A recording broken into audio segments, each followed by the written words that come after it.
Avec nous maintenant pour revenir sur le G7, Brigitte Alpin, qui est fiscaliste, professeure de comptabilité à l'Université du Québec en Outaouais. Bonsoir, Brigitte Alpin. Bonsoir. Qu'est-ce qui fait que cette fois-ci, le G7 est arrivé à une entente avec un impôt minimum de 15 %?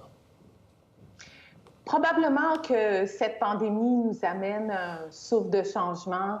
Évidemment, avec la pandémie, les pays se sont endettés. On cherche des sources de revenus. Concurremment à ça, les grandes multinationales milliardaires, les géants du Web se sont enrichis. On sait que ces multinationales-là ne paient toujours pas leur juste part d'impôts. Et peut-être l'administration Biden qui amène Ce changement, cet élan de changement. Et donc, peut-être un momentum, un perfect storm de plusieurs critères ensemble qui amènent cet espoir de changement. Et quelles sont donc les entreprises qui sont ou seraient visées par l'impôt minimum mondial? On parle de sociétés qui ont un chiffre d'affaires de 750 millions d'euros, donc environ 900 millions de dollars au niveau international. Donc, concrètement, c'est environ 2000 multinationales dans le monde. On parle aussi principalement des géants du Web, donc ces multinationales qui réussissent à profiter de l'économie numérique et qui, présentement, on sait qu'ils ne paient pas leur juste part d'impôt. Mais pas que les géants du Web, hein? C'est toutes les entreprises, 750 millions d'euros et plus. Oui, toutes les entreprises sont visées, mais concrètement, ce qui est ciblé, c'est vraiment principalement les géants du Web. L'entente est au G7. Maintenant, il faut aller au G20 le mois prochain, puis éventuellement l'adhésion d'une majorité de pays de l'OCDE. Donc, ce n'est pas complètement acquis.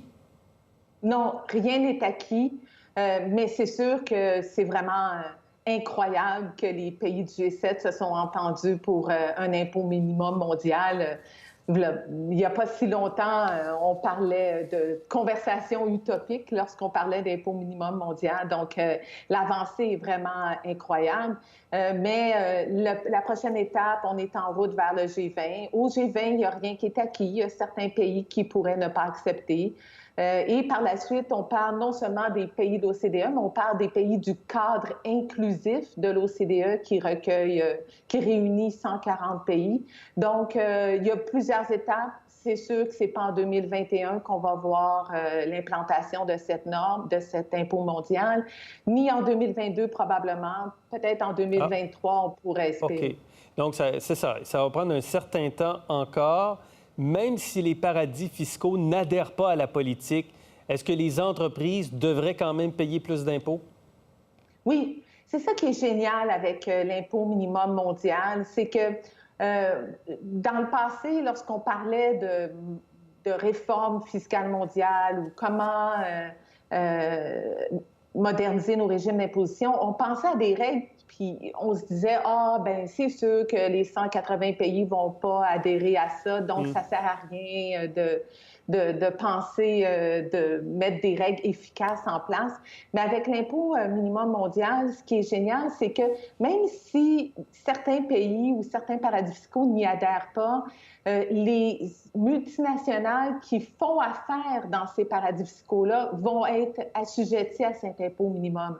Donc, concrètement, bon, puisque le Canada supporte la mesure, si une multinationale canadienne fait affaire dans des paradis fiscaux... Des banques, par exemple? Des banques qui, par exemple, font affaire aux îles Cayman, par exemple, où est-ce que le taux d'imposition est de 0 au niveau corporatif. C'est les revenus qui seraient réalisés dans ces paradis fiscaux seraient assujettis à cet impôt minimum mondial de 15 %.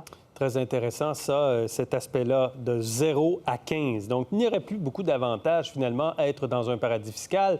Mais en même temps, est-ce que 15 % c'est suffisant, Brigitte Alpin? Bien, on aurait pu espérer autour de 20-21 %. D'ailleurs, l'administration Biden a longtemps, pendant plusieurs semaines, suggéré 21 %. On est descendu à 15 %. Au niveau politique, c'est peut-être plus réaliste de croire que les pays vont adhérer à la mesure si on met le taux à 15 %.